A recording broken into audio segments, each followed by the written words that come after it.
trainer Jamal Abdullah and assistant trainer Julian Chua prepares for his opportunity to win the IBF Super Middleweight Championship. He throw with him. That's it. Force the exchanges.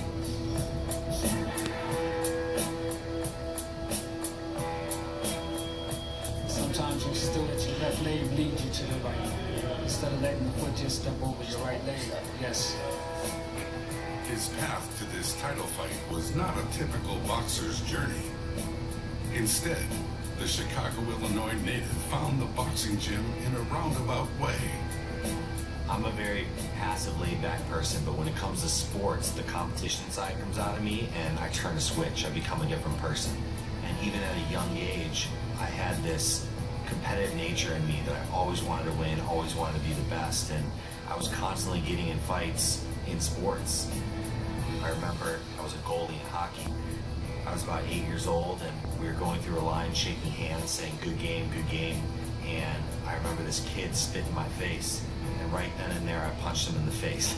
Needless to say, I needed to find another sport, and that sport was boxing.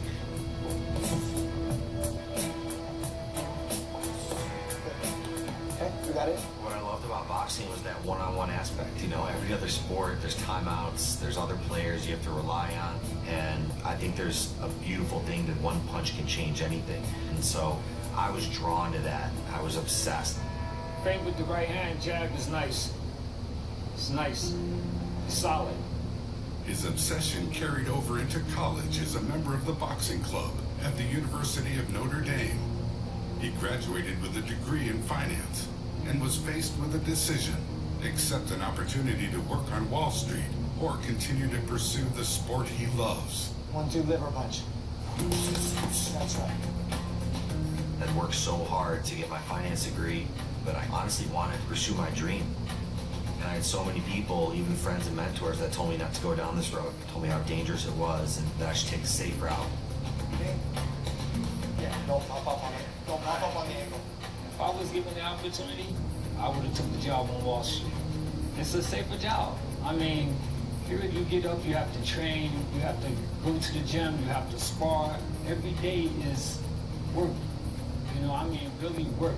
Not saying that Wall Street is not work, but I'm talking about physical work. I said, loose up here, more legs. I knew how hard the beginning of this journey would be, and even right now, but there was no question in my mind that I had to chase my dream, despite whatever offers I had on Wall Street or any other ambitions that I had. I knew that if I didn't go for this, I'd always regret it. The solid punches is what's gonna work. Solid punches is what's gonna work. Too much power.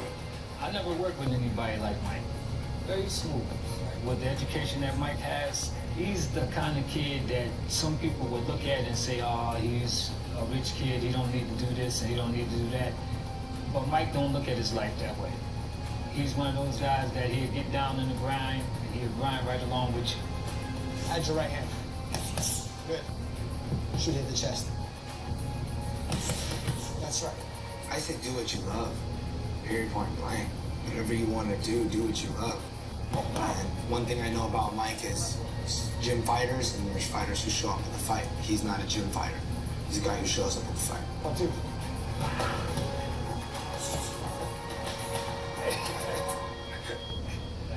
I notice every time he just about hit you with that right hand, you take 2 steps back. Yeah. It's hard. And that's how I weigh the same as this guy. Again. Woo. That's right. Nice. I'm 21-0, and we've always talked about this day of fighting for a world title. And at the MGM Grand, Las Vegas, the stage doesn't get any bigger, and that's what I live for, man. Those moments that I can put it all on the line and go for it. It's been a dream come true and a long time coming.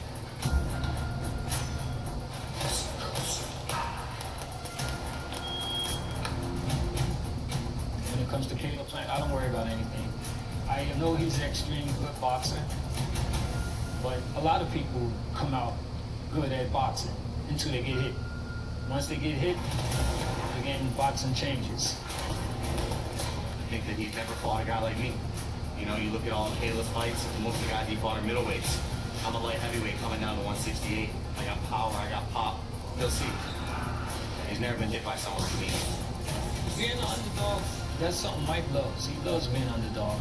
He's undefeated, so evidently it doesn't affect Mike at all. It gives him energy. There's no pressure on him. He doesn't worry about who's in front of him.